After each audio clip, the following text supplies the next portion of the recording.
like if you found the video valuable.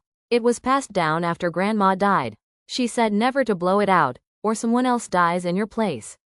Prologue, the funeral gift. When my grandmother died, the only thing she left me was an old, waxy black candle with a brass base.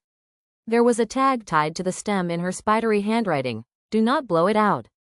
Ever. Let it burn through the sorrow. I didn't ask questions. I was grieving, but I should have listened. Chapter 1: The Flame. It didn't flicker. No matter what breeze passed, no matter where I set it, the candle's flame burned perfectly still. I once placed it by the window during a storm. It glowed, undisturbed. When I left for work and came back 10 hours later, it hadn't melted at all. Chapter 2: The First Mistake. On the 7th night, I couldn't sleep. I stared at the flame for hours. Something about it moved wrong. I leaned in, whispered, "What are you?" Then, without thinking, I blew it out. Instantly, the room went cold. And my phone rang. It was my cousin Rachel. Crying. "Dad, he just collapsed." Gone. Out of nowhere. Chapter 3: The Connection. The next morning, I relit the candle with shaking hands. It caught fire immediately, as if it had been waiting. I went through my grandmother's journal, the one no one had touched.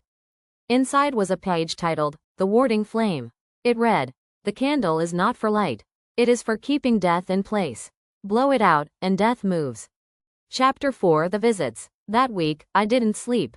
Every time I started to drift off, I'd hear breathing at the end of my bed. Sometimes footsteps in the hallway. A soft whisper, "It should have been you." One night, I saw a figure of smoke standing beside the candle. Watching, waiting, I relit it again. It faded back into shadow. Chapter 5: The Bargain. I visited a local folklore archivist, someone who knew old things. When I described the candle, he paled. There are stories about warding lights, items that delay a curse or contain an entity. If that candle is holding something, it's not just about protecting you. Then who is it protecting? I asked. He looked me dead in the eye. Everyone else. Chapter 6: The Test. I tried again. Blew it out. Waited. This time, nothing happened. No call, no knock, no whisper. Until 4:03 a.m., when I heard the sound of scratching on the walls, from inside. When I relit the candle, the scratches stopped. But there was something new burned into the wax. A symbol, like a tally. I think it's keeping score. Epilogue: What I've become.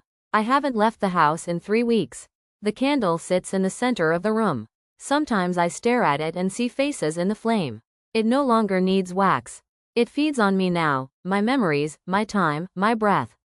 But I keep it lit. Because if it goes out again, it'll choose someone else.